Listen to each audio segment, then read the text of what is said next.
Hi friends, ఈరోజు green fish fry తయారు చేసే విధానం షేర్ చేయబోతున్నాను. అలా అంటే చాలా టేస్ట్గా ఉంటుందండి. మీకు ఎలా ఉందనేది నాకు కామెంట్స్లో తెలియచేయండి. ఫ్యామిలీతో ఫ్రెండ్స్తో వీడియోని షేర్ చేస్తూ వీడియో లైక్ చేస్తూ ఉండండి. ఇంకెందుకు లేట్, వీడియోలోకి వెళ్ళిపోతాం రండి. హాయ్ ఫ్రెండ్స్, నమస్తే, వెల్కమ్ టు అనూస్ కిచెన్. ఈరోజు చాలా స్పైసీ, చాలా టేస్ట్గా ఉండే గ్రీన్ ఫిష్ ఫ్రై తయారు చేసే విధానం షేర్ చేయబోతున్నాను.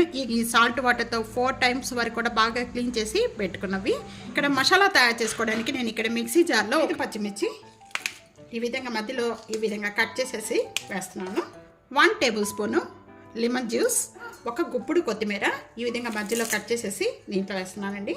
1 tablespoon salt, 1 tablespoon ginger garlic paste. ఇవన్నీ యాడ్ చేసిన వెంటనే ఒక 2 tablespoon వాటర్ యాడ్ చేస్తున్నాను.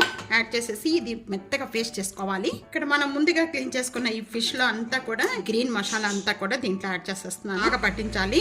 ఈ విధంగా పైన కింద మొత్తం కూడా ఈ విధంగా పట్టించిన వెంటనే కూడా ఒక 20 minutes వరకు కూడా దీన్ని సైడ్ పెట్టేసుకుందాం. మళ్ళీ ఈ బౌల్లో మొత్తం కూడా మసాలా అంతా కలుపుకుందాం. ఒక 1/2 tablespoon పసుపు యాడ్ చేస్తున్నాను.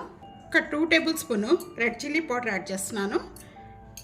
1 tablespoon ధనియా పౌడరు, 1/2 tablespoon జీరా powder, 1 tablespoon garam masala powder, 1 tablespoon black pepper powder, 1 tablespoon చింతపండు జ్యూస్. మీరు ఈ చింతపండు జ్యూస్ ఇష్టం లేకపోతే లెమన్ జ్యూస్ కూడా యాడ్ చేసుకోవచ్చు. 1/2 tablespoon కార్న్ఫ్లవర్, 1 tablespoon శనగపిండి, 1 tablespoon బియ్యం పిండి.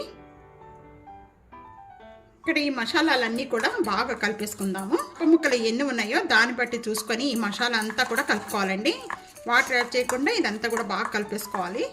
ఇక్కడ ఈ మసాలాలన్నీ కూడా ఈ విధంగా కలుపుకొని బౌల్లో చేప ముక్కలకి పట్టించడం వల్ల చాలా టేస్ట్గా ఉంటుందండి. ముక్కలు ముందుగా మనం మ్యారినేట్ చేసుకున్న ఫిష్ ముక్కలన్నీ కూడా ఈ విధంగా ఒక ప్లేట్లో పెట్టేసుకుందామండి. ముక్కలకి అన్నిటి కూడా ఈ విధంగా మసాలా అంతా కూడా పట్టించేసేయాలి. నిమిషాల వరకు మనం ఫ్రిడ్జ్లో పెట్టేసుకుంటే ఈ మసాలా అంతా కూడా చేప ముక్కలకి బాగా గట్టిగా పడుతుందండి. 20 minutes అయిపోయిన వెంటనే కూడా ఇప్పుడు ఆయిల్ బాగా కాగిన వెంటనే కూడా ఈ ముక్కలు అనేది దీంట్లో యాడ్ చేసేస్తున్నాం అండి. ఈ విధంగా మంచిగా కలుపుకుంటూ కూడా వేయించేసుకోవాలి. 2 sides కూడా ఈ విధంగా వేగిన వెంటనే కూడా ప్లేట్లో వేసేసుకుందాం.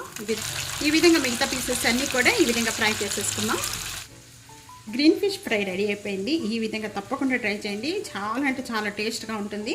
మీకు ఎలా ఉందనేది కామెంట్స్లో తెలియజేయండి. ఫ్యామిలీతో ఫ్రెండ్స్తో వీడియోని షేర్ చేస్తూ వీడియోని లైక్ చేస్తూ ఉండండి.